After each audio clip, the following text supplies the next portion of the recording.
Si vous avez souffert de la maladie du Covid et que vous avez des symptômes persistants à la suite de cette infection, je vous présente aujourd'hui une nouvelle étude qui nous donne des pistes pour expliquer ce qui pourrait potentiellement se passer.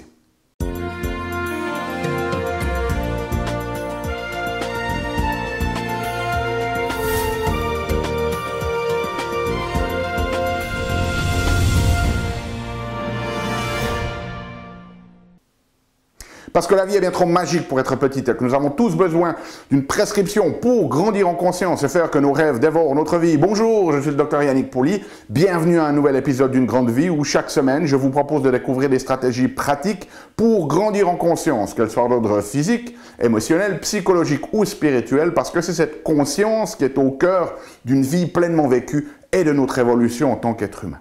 Alors aujourd'hui, j'avais envie de partager avec vous une étude importante au niveau clinique qui suggère que la maladie Covid n'est pas simplement un problème infectieux, mais qu'elle peut, chez certaines personnes, déclencher potentiellement des mécanismes auto-immunitaires qui font que les symptômes persistent. Et cette envie de partager, c'est essentiellement sorti à la suite d'une discussion que j'ai eue avec une de mes patients qui a eu des difficultés à se remettre et d'un reportage, notamment dans Complément d'enquête sur une des chaînes françaises, sur ces gens qui ont attrapé le Covid, qui sont tombés malades et qui ne se sont pas remis à la suite de cette infection, qui continuent d'avoir des symptômes.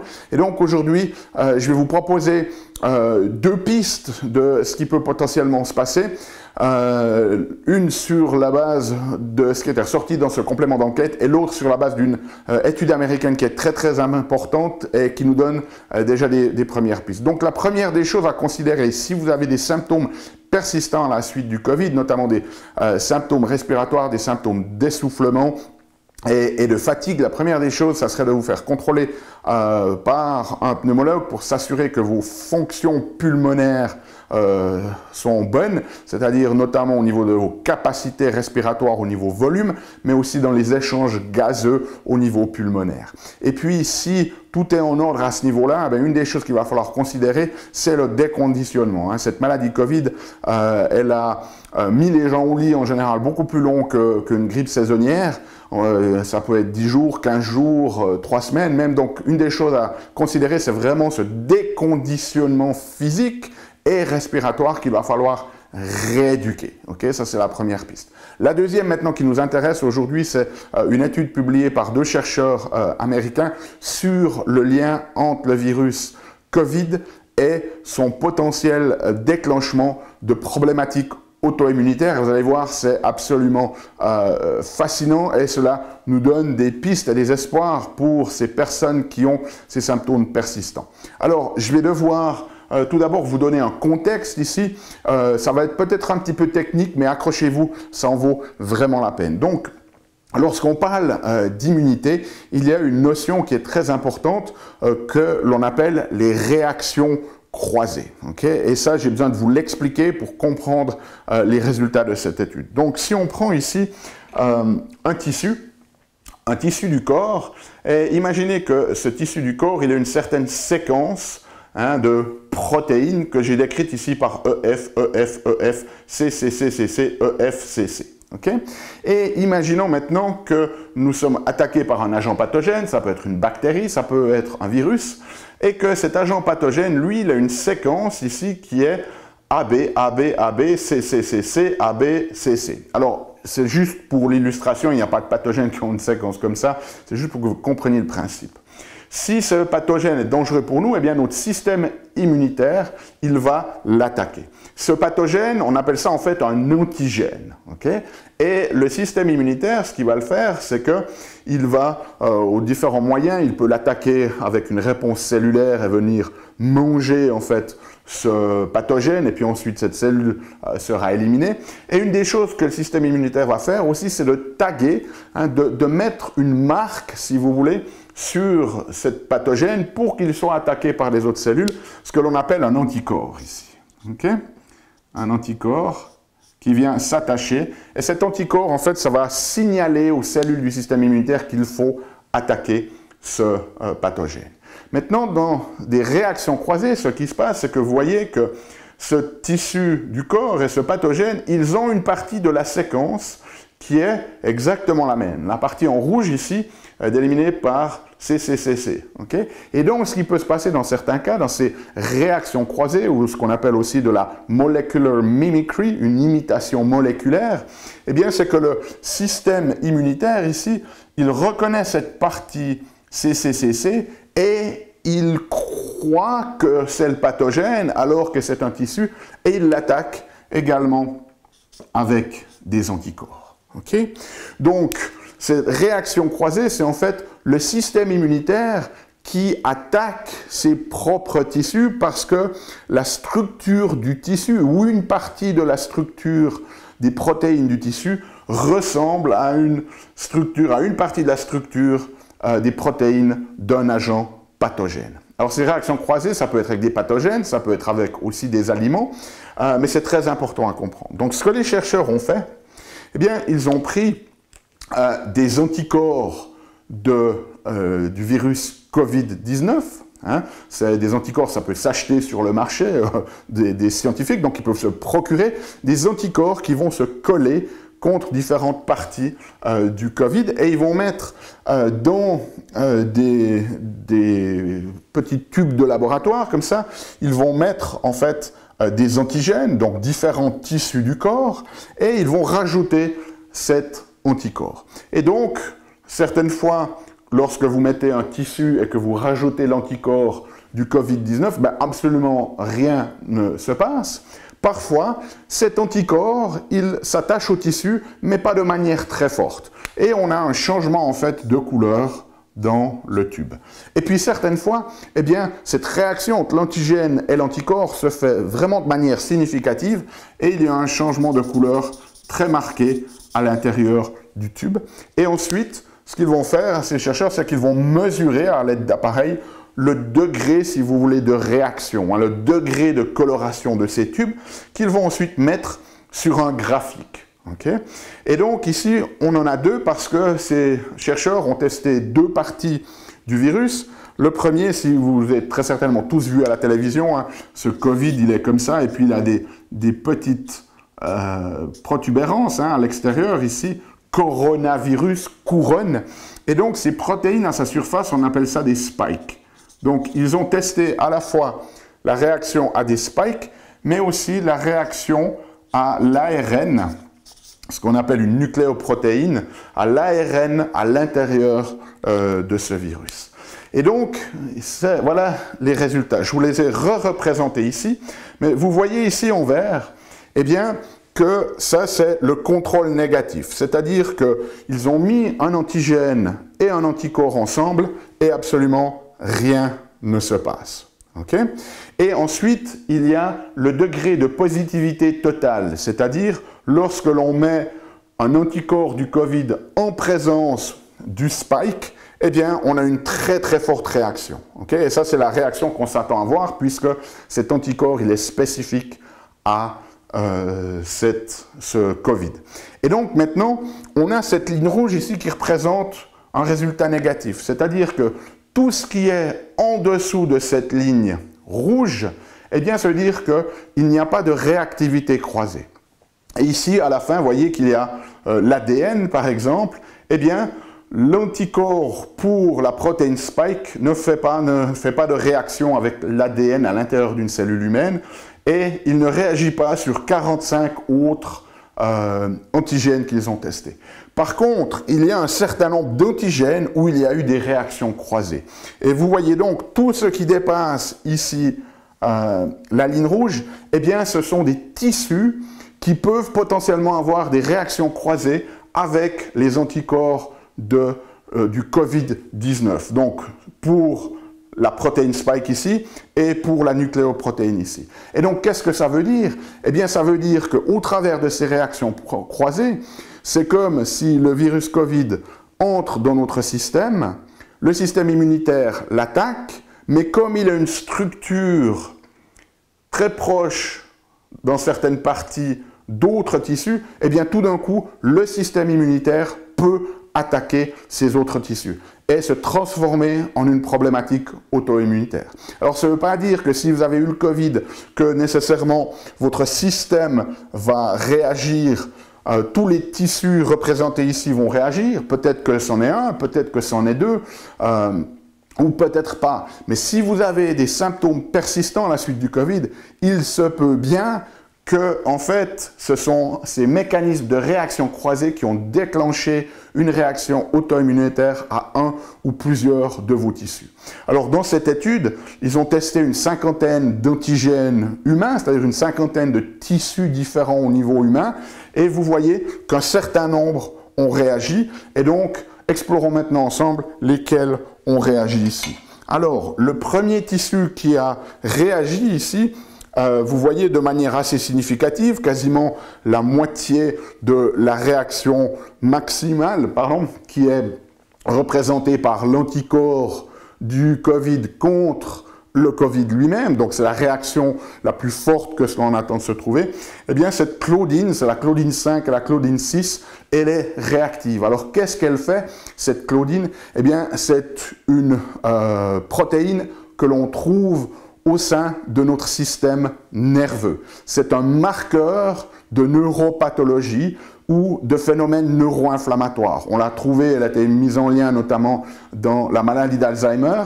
On sait aussi qu'elle joue un rôle au niveau de cette barrière hémato-encéphalique. La barrière hémato-encéphalique, c'est la barrière qui est sélective entre le tissu nerveux et les vaisseaux sanguins pour sélectionner les éléments qui entrent dans le tissu nerveux et pas que tout ce qui se balade dans le sang ne puisse entrer. Okay? Et donc, si on a une atteinte de cette barrière hémato-encéphalique, eh bien, on a potentiellement des éléments qui entrent dans notre système nerveux qui ne devraient pas entrer. Donc, on voit qu'il y a une réactivité à cette claudine sur la spike et en moins de mesure aussi sur la nucléoprotéine. Ça veut dire que cette exposition au Covid peut créer des mécanismes neuro-inflammatoires, c'est-à-dire une inflammation de notre système immunitaire. Ensuite, le deuxième qui a été testé, c'est ce qu'on appelle la transglutaminase, la famille des transglutaminases. Ce sont des enzymes que l'on va retrouver dans différents tissus. Alors, vous voyez ici qu'on a une réaction très marquée sur la transglutaminase 2. C'est quoi cette transglutaminase 2? C'est cette enzyme qui se trouve dans notre système intestinal. En fait, classiquement en médecine, si vous avez des anticorps contre votre transglutaminase 2, c'est un des marqueurs principaux de ce qu'on appelle la maladie cœliaque. Okay? C'est une maladie auto-immunitaire intestinale avec une inflammation intestinale qui est produite par le gluten.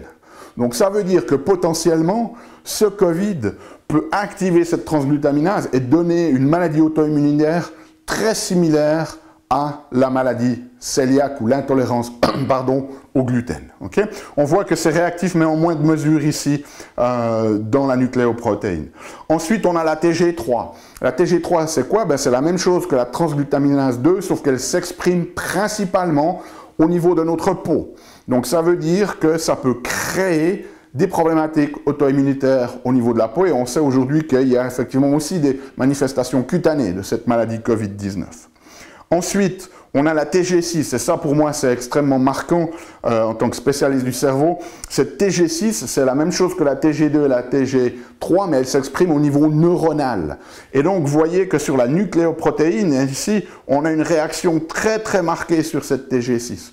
Cette transglutaminase 6, elle est notamment impliquée dans ce qu'on appelle l'ataxie idiopathique, c'est-à-dire que des gens qui tout d'un coup commencent à avoir des problèmes à marcher, de manque de stabilité, de manque d'équilibre, et qu'on ne trouve aucune cause, eh bien très souvent c'est provoqué en fait par à nouveau le gluten qui cette fois, au lieu d'attaquer la TG2, de donner une maladie cœliaque, attaque cette TG6 ou active cette TG6, créant une problématique auto-immunitaire au niveau neuronal. Donc on retrouve un deuxième mécanisme par lequel le Covid peut nous atteindre neurologiquement.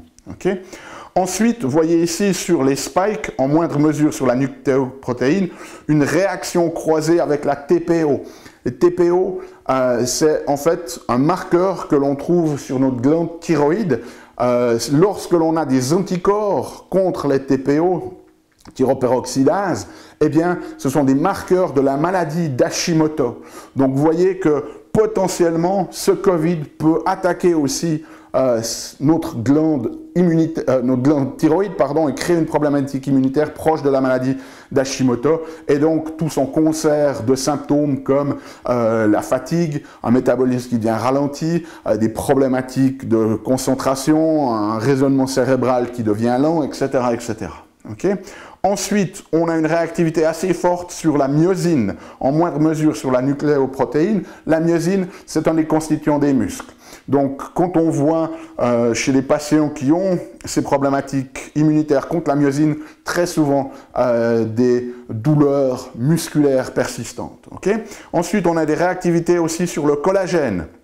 Le collagène, c'est à nouveau un tissu qui va jouer un rôle très très important dans nos tissus, que ce soit au niveau musculaire, que ce soit au niveau des fascias, que ce soit au niveau articulaire. Donc, potentiellement, créer des réactions immunitaires sur ce tissu-là, et ce qui peut donner ensuite aussi des douleurs de type musculaire, articulaire. Okay?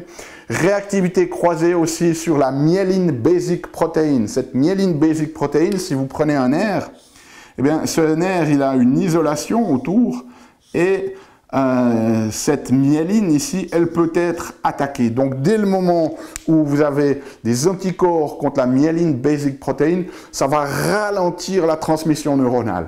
Et ça, c'est un facteur très impliqué dans les problématiques de tout ce qui est brouillard cérébral, ralentissement cognitif, problème de concentration, problème de mémoire, etc.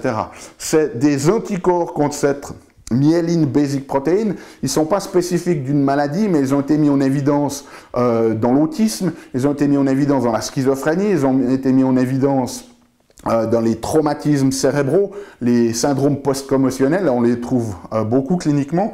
Et puis surtout, c'est quelque chose qui peut créer une maladie démyélinisante comme la sclérose en plaques. Okay? Donc vous voyez qu'on parle de choses sérieuses ici, que ce Covid, il a le potentiel de créer par des réactions croisées, il a le potentiel de déclencher ces mécanismes auto-immunitaires sur ces différents tissus. Ensuite, on a la protéine S100B. C'est une protéine qui s'exprime sur les astrocytes. Les astrocytes, c'est un des types de cellules qui soutiennent les neurones au niveau cérébral, jouent un rôle très très important dans la barrière, barrière hémato-encéphalique. Lorsqu'on en a une élévation ou une attaque contre cette S100B, ça nous montre que cette barrière hémato-encéphalique, elle est devenue perméable, et de nouveau, on l'a retrouvée dans diverses neuropathologies comme Alzheimer par exemple.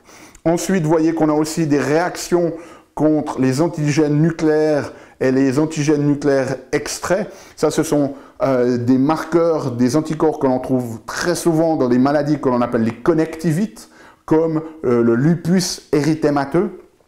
Et puis ensuite, on retrouve ici, j'avais oublié de le mettre, sur les mitochondries. Vous voyez ici une très très forte réactivité au niveau de la nucléoprotéine du Covid avec les mitochondries. Les mitochondries, ce sont quoi? Ce sont des petites organelles à l'intérieur de nos cellules qui sont responsables de la production d'énergie au niveau cellulaire. Donc, si vous avez une attaque contre ces mitochondries, elles ne seront plus capables de produire l'énergie dont la cellule a besoin, et donc grande fatigue, très impliquée dans les fatigues chroniques. Et puis finalement, l'actine, c'est une autre molécule qui est présente à l'intérieur de nos muscles, où il y a des réactions un peu moindres ici, mais de nouveau, ça peut participer à cette sphère.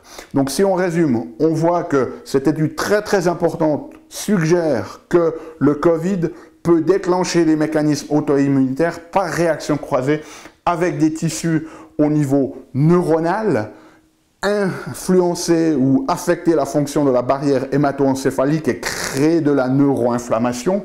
Il peut s'attaquer au niveau intestinal, il peut s'attaquer au niveau de la peau, il peut avoir des conséquences pour la fonction de notre glande thyroïde, il va potentiellement influencer et créer une problématique auto-immunitaire sur les tissus conjonctifs des muscles et des articulations.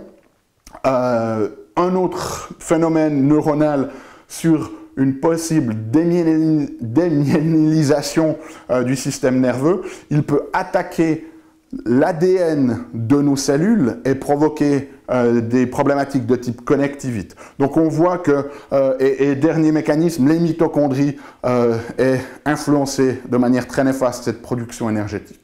Donc voilà, si vous souffrez de symptômes persistants au niveau, après avoir eu cette maladie Covid, cette infection Covid et que vous ne récupérez pas, au-delà du déconditionnement, il faut absolument que votre professionnel de la santé qui vous suit considère ces mécanismes auto-immunitaires par réaction croisée. On peut les tester de nos jours. Ce n'est malheureusement pas des choses qui se font typiquement en médecine classique. Okay? La question que vous avez peut-être maintenant, ok, ben c'est bien beau, docteur Pauly, de me dire oui, il y a peut-être une composante auto-immunitaire, qu'est-ce que je fais? Eh bien, pour en savoir plus, j'ai fait une autre vidéo qui s'appelle comment traiter une maladie auto-immunitaire. Si vous mettez dans YouTube mon nom, docteur Yannick Pauly, comment traiter une maladie auto-immunitaire, je vous montre la séquence de choses qu'il va falloir faire au niveau diagnostic et au niveau thérapeutique pour répondre à ces problématiques. Mais voilà, j'espère que si vous avez ces symptômes persistants, que cette vidéo vous donne une piste très très concrète de s'il peut être, en tout cas au minimum, investigué cliniquement pour voir si nous sommes sur des mécanismes auto-immunitaires qui expliqueraient cette symptomatologie persistante. Si vous avez besoin de la transcription de cet épisode, elle est disponible sur notre site unegrandevie.com. Nous, on se retrouve la semaine prochaine avec un nouvel épisode. D'ici là, souvenez-vous, aimez la vie, émerveillez-vous et contribuez chaque jour un petit peu plus.